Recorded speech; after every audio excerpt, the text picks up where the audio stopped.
What's up, guys? This is gonna be a vid for my review of tonight's WWE Bragging Rights pay-per-view. Um, just finished up about 10 minutes ago. Gotta say, this pay-per-view is pretty disappointing. I didn't really enjoy it all. The only match I was into was the opener between Daniel Bryan and Dolph Ziggler. Other than that, you know, the world title match was horrible. Uh, the Divas match which I didn't even get to see because the website I was watching it on froze, and apparently I didn't miss much. So apparently it was just terrible. Layla won, I guess, but and the WWE title match was okay, I guess, kind of disappointing. The Team Raw vs SmackDown was good. It was just overall disappointing pay per view. So let's just get to the review. The show opens with Cole and King and Striker at ringside welcoming us to the Target Center in Minnesota. Um, it was in Minneapolis, Minnesota, I think. The opening contest was Daniel Bryan versus Dolph Ziggler. This was a very good match. I enjoyed it a lot. They got enough time for it, I think. Uh, Figured it would just be like how I pictured it'd be these two, It's the first time that a match together. They had great psychology in the ring. Um, it was just fast paced, and at certain points, it was just like, wow, this is fucking awesome. Even the crowd was chanting like, "This is awesome." At certain points, Daniel Bryan versus Dolph Ziggler. Ziggler dominated the beginning of the match. Daniel Bryan hit a lot of big kicks. Some big moves. Hit a huge missile dropkick from the top rope. Didn't look like he'd make it because Ziggler was pretty far on the other side of the ring, but he connected. And there was one spot where Bryan was gonna back body drop Ziggler off the top turnbuckle, but Ziggler turned it around to a huge just cross body, or kind of he just fell on him, so it was like a cross body press kind of. That's even a move, but it was pretty sick. Looked like it hurt, and then both guys went off the ropes and hit flying cross bodies at each other. It looked like it hurt like hell. It sounded like it hurt. Um, and again, the fucking where I was watching it tonight, website was just horrible. Like it was terrible tonight. The quality. So I missed the ending sequence. But I was able to catch Ziggler. He ended up tapping out to um, the LaBelle lock. So Daniel Bryan won, just like I predicted. So 1 for 1 on the night thus far. So again, it was pretty good match. I gave it 3.5 stars. By far the match of the night. I just thought it was very good, very very good work by these two. Hopefully, you see more matches with these two in the future. Um, then just shows why Daniel Bryan is just awesome. Ziggler impressed me too. Very good wrestler. Then next was a backstage segment with Team Raw. I missed it kind of. I just saw it's like the whole Raw team talking in the back or whatever. I don't know. But then Cody Rhodes and Drew McIntyre came out and they talked about there's no tag team that can like beat them whenever we want challengers and whatnot. And an email came in. Bad enough we have to hear them on Raw. One comes in the pay per view. Um, like saying basically here are your opponents for a night, and then Nexus music hits, and I was like, oh fuck yeah, like maybe it's Gabriel and Slater, and Wade Barrett comes out and says tonight is gonna be like the best night in the history of the Nexus or whatever, and he says here are your opponents, Drew and Cody, David Otunga, and then comes out, and then Cena comes out, just sprints to the ring. I hate how just God he needs to put on a Nexus shirt, like it's so stupid how he's still in his own gear. But anyway, basically, Otunga started off the match. He was like telling Cena, I'll start this shit off. So it was Drew McIntyre and Cody Rhodes versus David Otunga and John Cena for the WWE Tag Team titles. Not very good match. I gave it 2 stars. Otunga barely got in. Cena did most of the work, and then ended with Cena making Cody Rhodes tap out to the STF.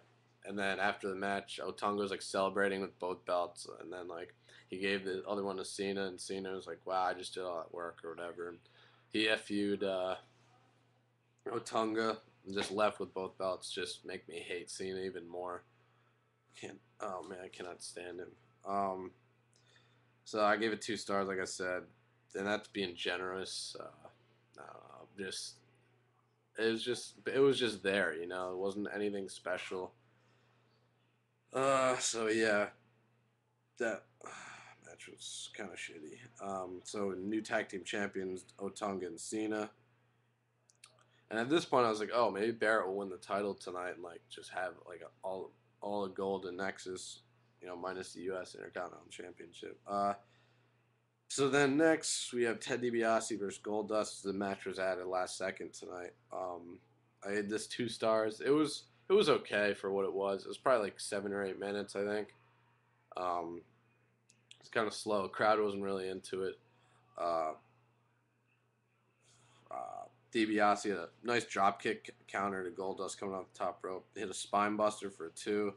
Then Ted won in a really weird way. He hit Goldust from behind, like in the back of the head, and then just DDT'd him while he was on his knees. Got the 3. But I'm happy to see Ted win, but it's kind of weird he didn't beat him with like Dream Street or something. I don't know. Then after the match,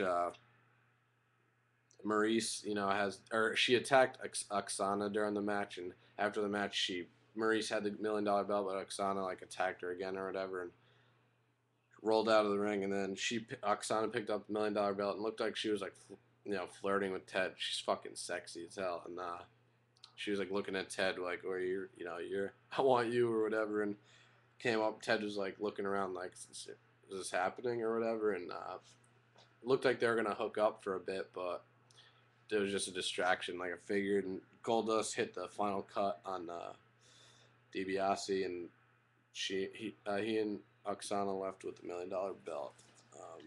So yeah, 2 stars I gave it. Yeah, it was okay. And then the Divas title, which I didn't get to see any of this because the website I was watching on just complete shit tonight. So this match, for a while I had to look for another website, which I found for later in the night, but I didn't see this.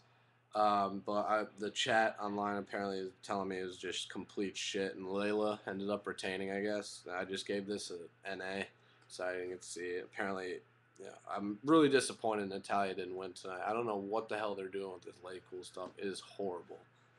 And, I mean, apparently it was just a really short match, I guess, and yeah, Layla retained, so NA, I don't fucking care. For God's sakes, they have a chance to give Natalya a title, and they just don't. Finally, a good women's wrestler, and they don't. So I could care less about the Divas division anymore. I really could. Next was the, um, fucking the World Heavyweight Championship match. World Heavyweight Championship, in a buried alive match. Undertaker versus Kane. This match was god awful. Let's just say that it was very disappointing. I gave it 2 stars, and that's being generous. You know, they fought throughout the arena for a little. Kane got a couple chair shots in. Uh, it was just, man, it was just terrible. Like, it was so disappointing. It was nothing special. And then they finally got up to the the grave uh, area, and they're fighting up there, and Undertaker locks in the Hell's Gate, and Kane's tapping. Obviously, it's not going to do him any good, but he ends up kind of like passing out for a bit, and then Taker, goes over to Paul Bearer and buries his face in the dirt. Just kind of funny, that fat ass. And then Taker's about to throw Kane in, but then all of a sudden Nexus comes out. Like, what the fuck? Like, all of them, including Barrett, I think. Yeah, all of them came out. And they started attacking Undertaker. I was like, what the hell is this? And it was very strange. And then they held the Undertaker up for Kane, and Kane just cracked Taker in the skull with the urn, and Taker fell into the grave. And Kane's like, get out! Then told Nexus, like, get out of here! And they all scrambled to the back or whatever. And then Kane just starts shoveling. And then and Slater and I think Barrett started shoveling dirt before Kane told him to scram. They started shoveling dirt in the grave. Like, whoa, why? What do they have to do with this? Like, it's really weird. And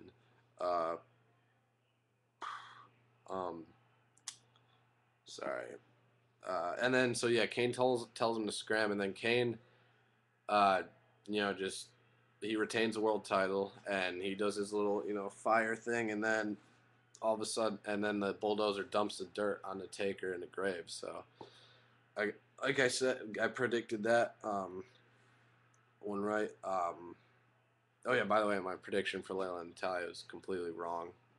From now, I should just always pick Layla because I guess they just love having this stupid sluts together to win. But I picked Kane to win this, and he did. Taker, I guess, having time off to get shoulder surgery, so he can come back for his like 80th return. I mean, it's ridiculous. So this was just very disappointing. 2 stars. It's a generous rating. And then next was the Team Raw versus Team Smackdown 7-on-7 elimination tag team match, and I enjoyed this. I gave it 3 stars. It got good at the end. Basically, I'll just run down the eliminations. Tyler Rex eliminated Santino first. Not shocking, Santino was eliminated first. Rex eliminated him with his finisher, so 7-on-6. SmackDown with the advantage, and Sheamus eliminated Kofi with the high cross. 6-on-6. Alberto Del Rio. He threw Ray into the barricade on the outside. So, like, obviously still tension there. And Ray was taken to the back, 6-on-5 for the time being. And Morrison eliminated Swagger with Starship Pain, 6-on-4. And then Sheamus eliminated Rex with a brogue kick, 6-on-3. Big advantage for Raw at this point. And then Sheamus just threw down Hornswoggle on the outside, which is hilarious. Little bastard deserved it. No pun intended. He just serves a no purpose. Like, get him the fuck out. Then Show and Sheamus are fighting on the outside. They're both counted out, so it's 5-on-2 now. Advantage Raw. So it was Edge and Del Rio left for SmackDown. So Edge eliminated Truth with the spear. So this 4-on-2. Then Edge eliminated Morrison with a spear, 3-on-2. And then Punk eliminated Del Rio, 3-on-1. And then Ray comes back out, attacks Del Rio from behind when he's heading to the back. So it's 3-on-2 now. And then Ray eliminated Punk with a 619 and a splash. So it's 2-on-2, even up the odds. And then Ray eliminated Zeke with a 619, but he looked like he botched the splash. But he still got some of it, but not all of it. But he definitely botched it. But he eliminated Zeke with that 2-on-1. So 2-on-1, and then Edge eliminated Miz with the spear, and SmackDown is your winner for the second year in a row. Bragging rights, Team SmackDown, and Edge and Ray celebrating in the ring with the Bragging Right Cup or trophy, whatever you want to call it. So it's good. I enjoyed it. Solid tag elimination match. I gave it 3 stars, like I said. And then we had the main event, which was Randy Orton versus Wade Barrett with John Cena for the WWE Championship. I gave this match 2.5 stars. You know, it could have been a little better. It was good, in my opinion, up until like when all the chaos started happening. But before the match started, Barrett got on the mic and told Cena if he doesn't win tonight, he'll fire him. If he doesn't win the match, he'll fire him. So that's kind of, a little kind of cool shit right there. Then there were fire Cena chants, which is pretty fucking funny. Barrett wore Orton down the corner. Orton hit a high jumping knee. Barrett stomped Orton down. Orton hit a rear chin lock on Barrett. Back jump by Orton. Orton thrown into the steel steps by Barrett. Rolls him back in the ring. 2 count. Barrett hit an elbow drop from the second rope for a 2 count. Pump handle drop by Barrett for 2. Barrett looked pretty good in this match. Barrett punishing Orton on the outside. Beautiful drop kick by Orton. Then ref got knocked out. Then Cena was knocked off the apron as Barrett told him to come up and help him. And then Nexus interferes. They come out and start beating the hell out of Orton. But then Cena comes in and cleans house, like tosses him out of the ring. And Barrett's like, "What are you doing?" He's like, "I'm helping you. Like, if the ref gets up and sees this, you'll be disqualified." And then Cena takes him out. Orton stalks Barrett. But Cena comes in and looks like he's getting ready to, attack Orton. But he runs to Barrett, FUs him, ref is up, DQs. So Orton retains the title, but Barrett wins. So Cena, I guess, isn't fired. And then after the match, Cena was going to give Orton the belt, and Orton just RKO'd him. So, and he RKO'd Barrett after the match. I'm going to have to make another bid, guys. So.